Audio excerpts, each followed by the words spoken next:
Hello guys, welcome back to our channel Fantasy World. இன்னைக்கு என்ன வீடியோல என்ன பார்க்க போறோம் அப்படினா Salaryman's Club-ஓட எபிசோட் 10 கான எக்ஸ்பிளனேஷன் தான். இந்த எபிசோடோட ஸ்டார்டிங்ல Sunlight Beverage கம்பெனியோட எக்ஸிகியூட்டிவ் டைரக்டர் இருக்காருல, அவர் வந்து மியூசியம் பத்தி தான் பேசிட்டு இருக்காரு. இவனை எப்பறா முடிச்சுடலாம்னு சொல்லிட்டு யோசிச்சிட்டு இருந்தேன். இப்ப ஆடே வந்து தனியா சிக்கி இருக்குது. அதனால இந்த சான்ஸை யூஸ் பண்ணி அவனை எப்படியாவது இதுல இருந்து குவிட் பண்ண வச்சிரணும், டீம் விட்டு அனுப்பி விட்டுறணும் அப்படின்னு சொல்லிட்டு பேசிட்டு இருக்காரு. இப்ப டோர்னமெண்ட்ல செமிஃபைனல்ஸ் நடக்க போற நாலுமே வருது. எங்கடா இன்னும் அந்த வயசானவன ஆள காணோம் அப்படின்னு சொல்லிட்டு மீக்கட்டவும் தேடிக்கிட்டு இருக்க மியூசியமியா தான். அன்னியார கோச் அங்க வர்றாரு. மியூசியமியால டைமுக்கு வர முடியாதுன்னு சொல்லிட்டு நினைக்கிறேன். எனக்கு இப்பதான் ஆபீஸ்ல இருந்து இன்ஃபர்மேஷன் வந்தது, அவன ஒரு மீட்டிங்க்கு கூப்பிட்டுருக்காங்களா அப்படின்னு சொல்லிட்டு சொல்றாரு.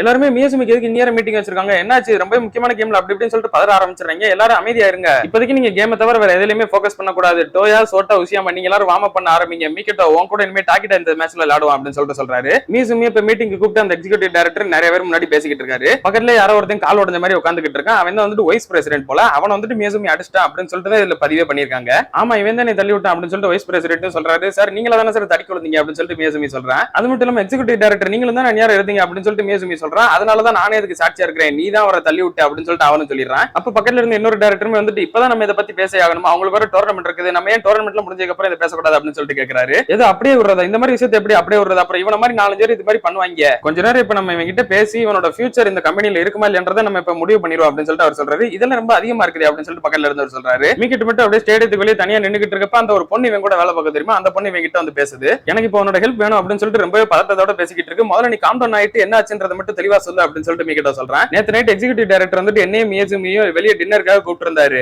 அங்க நாங்க போயிருந்தப்போ வைஸ் பிரசிடென்ட் வந்திருந்தாங்க அப்படின்னு சொல்லிட்டு சொல்றா. வைஸ் பிரசிடென்ட் வந்துட்டு குடிச்சிட்டு இருப்பாரு நல்லா. அப்ப அவர் வந்துட்டு பக்கத்துல இருந்த அந்த பொண்ணையுமே குடிக்க ட்ரை பண்ணிக்கிட்டு இருப்பாரு. ஆனா அந்த பொண்ணை குடிக்க விடாம எப்படியும் மியூசியமே அதை வாங்கி குடிச்சிடறான், சூப்பரா இருக்கே அப்படின்னு சொல்லிட்டு. அடுத்து கொஞ்ச நேரம் அப்புறமே மறுபடியும் வந்துட்டு என்னோட ஃப்ரெண்ட் பார் பக்கத்துல இருக்குது, வாய நீ நானும் போய் பார்த்துட்டு வருவோம் அப்படின்னு சொல்லிட்டு அவர் சொல்றாரு. அப்படியா அப்படின்னா நான் வரேனே அப்படின்னு சொல்லிட்டு மியூசியம் சொல்றேன். நீ எதுக்கு என்னால மூக்கு நுழைச்சிட்டு இருக்க அப்படின்னு சொல்லிட்டு எந்திரிச்சு கத்துறாரு. இல்ல சார் நீங்க தான் நல்லா இருக்குன்னு சொன்னீங்க, அதனாலதான் நானும் ஜாயின் பண்ணலாம் நினைச்சேன் அப்படின்னு சொல்லிட்டு மியூசியம் சொல்றேன். நீ முதல்ல வாய மூடுற அப்படின்னு சொல்லிட்டு அவனை இழுத்து தள்ள பாக்குறாரு. பட் அவன் அசையவே மாட்டேங்கிறான். அவனை தள்ளி விட்ட வேகத்துக்கு இந்த ஆளுக்கு கால் ஸ்லிப் ஆகி விட்டுருச்சு. அப்படியே பொத்துன்னு பின்னாடி கீழே விழுந்துறாரு. அதனால மியூசியம் தான் அவரை தள்ளி விட்டாரு அப்படின்னு சொல்லிட்டு மியூசியம் மேல வயலேஷன் ஆக்ட் போட்டு அவனை எப்படியா ஃபயர் பண்ண பாக்குறாங்க அப்படின்னு சொல்லிட்டு அந்த பொண்ணு சொல்லுது. சரி நான் போய் ஏதாவது பண்ண முடியாதுன்னு பாக்குறேன் அப்படின்னு சொல்லிட்டு மீக்கிட்ட ஓடி போறான் ஆபீஸ்க்கு. இப்போ ஃபர்ஸ்ட் டபுள்ஸ் கேம் ஸ்டார்ட் ஆக போகுது. ஹாயட்டோ அப்புறம் இன்னொரு பார்ட்னர் அவங்க கூட இருப்பாங்களே, அவங்களுக்கு அகைன்ஸ்டா இந்த வாட்டி டோயா சோட்டா தான் ஃபர்ஸ்ட் டபுள்ஸ் ஆட போறாங்க. நம்மளால வின் பண்ண முடியும்னு சொல்லிட்டு நினைக்கிறேன் அப்படின்னு டோயா கேட்கறான். இப்போதைக்கு மியூசியம் இங்க இல்ல, அதனால நம்ம தான் நம்மளோட ஃபுல் ஸ்ட்ரென்த் கொடுத்து எப்படியாவது நல்லபடியா கொண்டு போகணும் டீம் அப்படின்னு சொல்லிட்டு சோட்டா சொல்றான். அப்ப சேல்ஸ் டிபார்ட்மெண்டோட மேனேஜர் வந்துட்டு சார் இருந்தாலும் இதுக்கு வேலையை விட்டு தூக்குறதுன்றது ரொம்பவே அதிகமா தெரியல அப்படின்னு சொல்லிட்டு கேட்கறாரு. இல்ல சார் நான் அவர் எதுவும் பண்ணவே இல்லை அப்படின்னு சொல்லிட்டு மியூசியம் சொல்லி பாக்குறேன். ஆனா வைஸ் பிரசிடென்ட் வந்துட்டு இல்லடா நீ தாண்டா பண்ண அப்படின்னு சொல்லிட்டு சொல்லிட்டு இருக்கா. இது மட்டும் இல்ல மியூசியம் கிட்ட நிறைய பிரச்சனை இருக்கவும் செய்யுது அப்படின்னு சொல்லிட்டு இன்னும் அங்க இருந்து நிறைய பேர் சொல்றாங்க.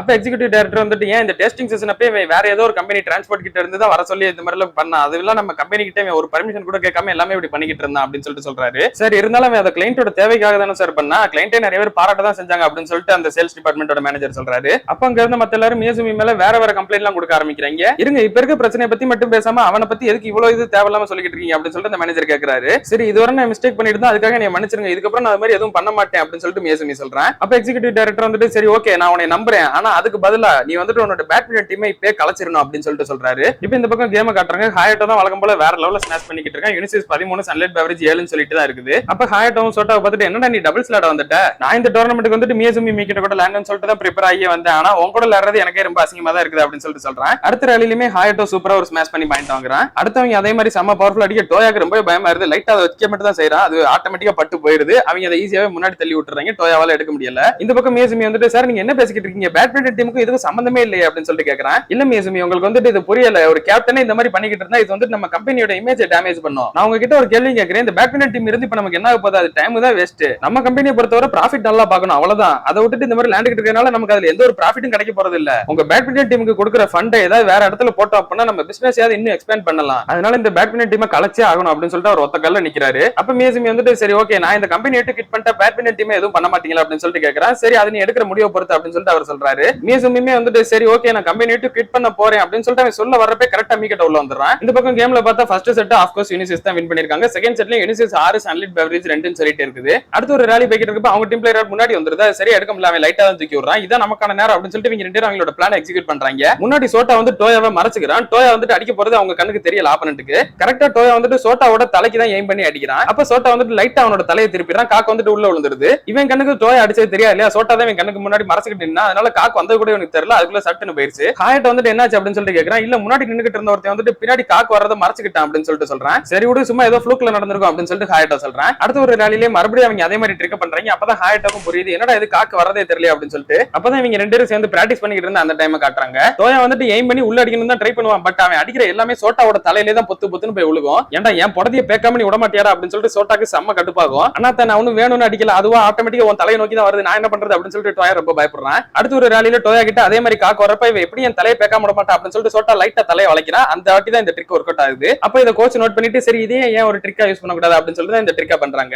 இதே மாதிரி இவங்க சூப்பரா விளையாண்டு கண்டினியூவா நிறைய பாயிண்ட் எடுத்துக்கிட்டே இருக்காங்க. அடுத்த ரேலியில அவங்க டீம் பிளேயர் வந்துட்டு இந்த வாட்டி இந்த ட்ரிக்கு நான் விழுக மாட்டேன், அது வரப்போதும் தெரிஞ்சுட்டு அது ஒன்னும் ரிட்டர்ன் பண்றது ஒன்னும் அவ்வளவு கஷ்டம் இல்ல அப்படின்னு சொல்லிட்டு கரெக்டா அது கிட்ட போய் கையை வச்சிடறான். நீங்க இதை எப்படி கொஞ்ச நேரத்துல கண்டுபிடிச்சிருக்கீங்கன்னு சொல்லிட்டு தெரியும்டா, ஆனா இன்னும் கொஞ்ச நேரத்துக்கு அப்புறமா தான் ரியல் பேட்டிலே ஸ்டார்ட் ஆக போகுது அப்படின்னு சொல்லிட்டு கோச் நினைக்காரு. அடுத்த ரேலியில டோயா அடிக்கிறப்ப சோட்டா வந்துட்டு கரெக்டா மரச நிக்கிறான். சரி அதே மாதிரி தான் வரும் அப்படின்னு சொல்லிட்டு இவங்க நினைக்கிறாங்க. ஆனா டோயா அடிக்கிறது இந்த வாட்டி கரெக்டா டேப்ல பட்டு முன்னாடி கீழே விழுகுது. எப்படி அக்யூரேட்டா டேப்ல பட்டு கீழே விழுந்தது, ஒருவேளை இது ஃப்ளூக்கா தான் இருக்கும் அப்படின்னு சொல்லிட்டு நினைச்சுக்கிறாங்க.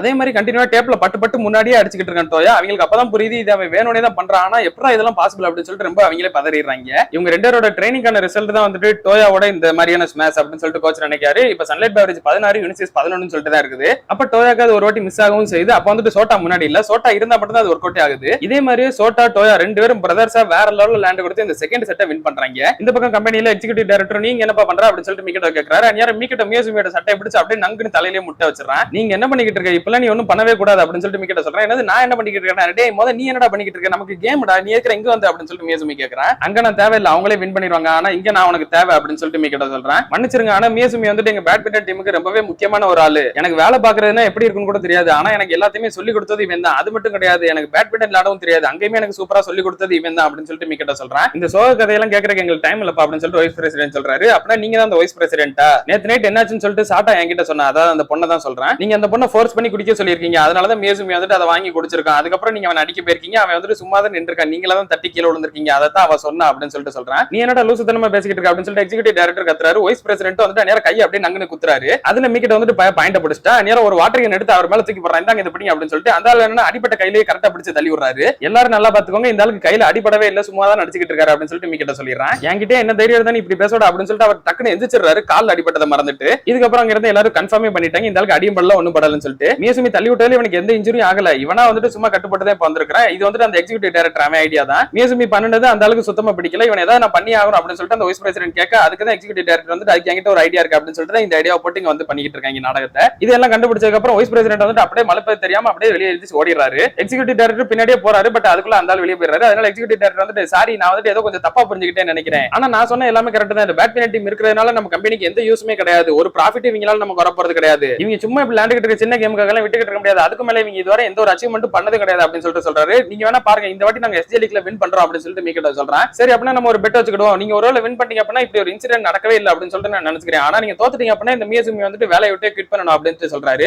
சரி ஓகே நான் இதுக்கு அக்செப்ட் பண்ணிக்கிறேன் அப்படின்னு சொல்லிட்டு மியூசியம் சொல்றேன். சரி என்னமோ ஒண்ணு, ஆனா யாருக்கு தெரியும் இப்பயே கூட உங்க டீம் தோத்துருக்கலாம் அப்படின்னு சொல்லிட்டு அந்த எக்ஸிகியூட்டிவ் டைரக்டர் சொல்றாரு. இப்ப கேம்ல பார்த்தா தேர்ட் செட் ரெண்டு பக்கமும் ஈக்குவலா போய்கிட்டு இருக்குது. டோயாக்கு ரொம்ப நேரம் ஓடி ஓடி விளையாண்டதுல இப்ப ரொம்பவே டயர்ட் ஆயிடுறான், அவனால ஈஸியான பால் கூட ரிட்டர்ன் பண்ண முடியல. அப்ப ஒரு ரேலியில வந்துட்டு டோயா வந்துட்டு ஒரு வீக்கான ஷாட்டை மேக் பண்ணிடுறான். ஐயோ ரொம்ப வீக்கா இருக்கான், ஈஸியா அடிச்சிரானே அப்படின்னு சொல்லிட்டு நினைக்கிறான். அவனும் செம்ம பவர்ஃபுல்லா தான் அடிக்கிறான், போச்சுரா அப்படின்னு சொல்லிட்டு டோயா ஒரு பயத்தோட முன்னாடி போறான். ஆனா அந்த இடத்துல சோட்டா வந்து டோயாக்கு ஹெல்ப் பண்ணி அதை உள்ள தள்ளுறான். அது ஹாய்ட் வந்துட்டு மறுபடியும் ஆப்போசிட் சைடுல அடிச்சு விட சோட்டா வந்துட்டு விட்டுறதா இல்ல, மறுபடியும் அவன் திரும்பிக்கிட்டு இந்த பக்கம் வச்சு அடிச்சிடறான். இவ்வளவு நேரம் டோயா வந்துட்டு என்னோட வீக்னஸ் கவர் பண்ணி அவன் ஆடிக்கிட்டு இருந்தான், சோ இப்போ எனக்கான டைம், நான் வந்துட்டு அவனை கவர் பண்ணி ஆடணும் அப்படின்னு சொல்லிட்டு சோட்டா நினைக்கிறேன். இதுக்கப்புறமா நான் தோக்குறத பத்தி கவலைப்பட போறது இல்ல, எனக்கு நானே லிமிட் வச்சுக்க போறதும் இல்ல, என்னன்னாலும் சரி கடைசி வரை என்னோட அப்சல்யூட் பெஸ்ட்டை நான் கொடுப்பேன் அப்படின்னு சொல்லிட்டு அவன் விழுந்தெல்லாம் நிறைய இதை ரிட்டர்ன் பண்றான். எனக்கு தெரியும் ப்ரோ உன்னால இதை பண்ண முடியும்னு சொல்லிட்டு அப்படின்னு டோயா சின்ன வயசுல சொன்ன மாதிரியே சோட்டாவை பார்த்து சொல்றான். உன்னால ரீச் பண்ண முடியாத எந்த ஷாட்டா இருந்தாலும் பரவாயில்ல, நான் ரிட்டர்ன் பண்ணி தரேன் டோயா அப்படின்னு சொல்லிட்டு சோட்டாவும் சொல்றான். நீங்க ரெண்டு பேரும் எக்ஸ்பெக்டேஷனே பீட் பண்ணிட்டீங்க அப்படின்னு சொல்லிட்டு ஹாயட்ட நினைக்கிறேன். அப்ப என் மனசுக்குள்ளே நிறைய வாய்ஸ் கேக்குது, நான் அவனை ஒரு நாள் பீட் பண்ணேன் ப்ரோ அப்படின்னு சொல்லிட்டு இவனோட தம்பி சொன்னது. இவங்க ரெண்டு பேரும் எப்ப விளையாடும்போது இவனோட தம்பி தான் முக்காசி இவனை வின் பண்ணுவான், இவன் தம்பிக்கு அடுத்த லெவல்ல தான் இவன் இருக்கிறான். அதனால இவன் வந்துட்டு பிராக்டிஸ் பண்ண நான் தனியா போயிட்டு வரேன் அப்படின்னு சொல்லிட்டு தனியா கிளம்பிடுவான். அதான் நினைச்சிட்டு இருக்கப்ப இவன் கேமை ஃபோக்கஸ் பண்ண மாட்டான். நேரம் பக்கத்துல ஒரு காக்கு வந்துருது, அது சரி அவனால ரிட்டர்ன் பண்ண முடியல. இப்ப ரெண்டு டீமே 90-19 சொல்லிட்டு ஈக்குவல் ஆயிடுறாங்க. நேரம் ஹாயட் அப்படியே சைடுல பார்த்தா அவனோட பிரதர் வந்துட்டு மேட்ச் பாத்துக்கிட்டு தான் இருந்திருப்பான். அப்போ ஒரு காக்கு வந்துட்டு ஹாயட்ட தலைக்கு நேரம் வருது, அவன் அதை அடிக்கும் போதே அவன் பிரதர் சொன்ன எல்லாமே அவனுக்கு ஞாபகம் வருது. அவன் எப்பவுமே வந்துட்டு நம்ம அடுத்த பல் அப்படின்னு சொல்லிட்டு கேட்டுக்கிட்டே இருப்பான். நீ முதல்ல வாய மூடு அப்படின்னு சொல்லிட்டு அவன் கத்திக்கிட்டே செம்ம பவர்ஃபுல்லா ஒரு ஸ்மாஷ் பண்றான். பட் அவன் ஸ்மாஷ் பண்றது வந்துட்டு இந்த வாட்டி அவுட்ல போய் விழுந்துருது. அடுத்த ரேலியில டோயா வந்துட்டு என்ன ஆனாலும் சரி நான் காக்க கீழே மட்டும் விட்டுறவே கூடாது, இன்னும் கொஞ்சம் தான் அப்படின்னு சொல்லிட்டு ரொம்பவே கஷ்டப்பட்டு விளையாண்டுகிட்டு இருக்கான். அப்போ காக்க வந்துட்டு டோயாவோட தலைக்கு மேல வருது, இதுதான் எனக்கான நேரம், இப்ப நான் அடிச்சு மேட்சை முடிச்சிடுறேன் அப்படின்னு சொல்லிட்டு அவன் செம்ம பவர்ஃபுல்லா அடிக்கிறான். பட் அது வந்துட்டு டேப்ல பட்டு கொஞ்சம் முன்னாடி விழுகுது. கமான் எப்படியாவது போய் தரையில விழுந்துரு அப்படின்னு சொல்லிட்டு டோயா அடிச்சுட்டு உட்காந்துடுறான். இல்ல அது நடக்கவே நடக்காது அப்படின்னு சொல்லிட்டு ஹாயட்டா அதை எப்படியோ உள்ள வந்து லைட்டா தூக்கி விட்டுறான். அப்பதான் அவனுக்கு மேல யாரோ ஜம்ப் பண்ற மாதிரி தெரியுது. யாருடா அப்படின்னு சொல்லிட்டு பார்த்தா சோட்டா செம்மையாக பறந்து ரெடியா நின்னுகிட்டு இருக்கான். வந்த வேகத்துக்கு பொலிச்சுன்னு ஒற்றே ஒப்புதான் அங்கே மேட்ச் முடியுது. எனக்கு தெரியும் நீ இதை பண்ணுவேன்னு சொல்லிட்டு, நீ ரொம்பவே ஆசம் ப்ரோ அப்படின்னு சொல்லிட்டு டோயா அவனுக்கு கையை கொடுக்குறான். சொல்றான். இல்ல டோயா நீ இல்ல அப்படின்னா என்னால இதை பண்ணிருக்க முடியாது அப்படின்னு சொல்லிட்டு சோட்டாவும் கையை கொடுத்து எந்திரிச்சு நிக்கிறான். இப்போ கம்பெனில இருந்து மியசுமி மீக்கெட்டோ 2 பேரும் ஓடி வர்றாங்க. அந்த பொண்ணு வெளியே உட்காந்து அழுதுகிட்டு இருக்கும். எல்லாமே ஓகே தான் அப்படின்னு சொல்லிட்டு மியசுமி கையை காட்டுறா. அதுக்கப்புறமா தான் அந்த பொண்ணுக்கு சிரிப்பே வருது. சரி கேம் எப்படி போய்கிட்டு இருக்கு அப்படின்னு சொல்லிட்டு இவங்க 2 பேரும் கதவை திறந்து பார்த்தா ஆயட்டோ வந்துட்டு பயங்கர அப்செட்ல அழுகிற மாதிரி உட்காந்துக்கிட்டு இருக்கான். யூசியம்மா வந்துட்டு மொதல் 2 செட்லயே ஆயட்டோவை வச்சு செஞ்சுட்டான். சோ மொதல் 2 கேம்லயே சன்லைட் பெவரேஜ் வின் பண்ணனால தேர்ட் கேம்க்கான அவசியமே கிடையாது. இப்போ நம்ம சன்லைட் பெவரேஜ் டீம் ஃபைனலுக்கு போயிட்டாங்க. இன்னொரு பக்கம் டொமாரி டிரான்ஸ்போர்ட் மிட்சுகோசிக்கு நடந்த டீம்ல வந்துட்டு மிட்சுகோசி தான் வின் பண்ணிருக்காங்க. சோ ஃபைனல் வந்துட்டு மிட்சுகோசி வெர்சஸ் சன்லைட் பெவரேஜ்க்கான கேமா தான் இருக்க போகுது. அந்த கேம் ரொம்பவே இன்ட்ரெஸ்டிங்கா போக போகுது. அதனால நீங்க தொடர்ந்து பார்க்கணும்னு நினைச்சீங்கன்னா மறக்காம நம்ம சேனலை சப்ஸ்கிரைப் பண்ணி சப்போர்ட் பண்ணுங்க. அப்படி இந்த எபிசோட் பிடிச்சிருந்தா மறக்காம ஒரு லைக்கும் போட்டு போயிருங்க. நான் உங்களை இன்னொரு நல்ல வீடியோல மீட் பண்றேன். Bye guys.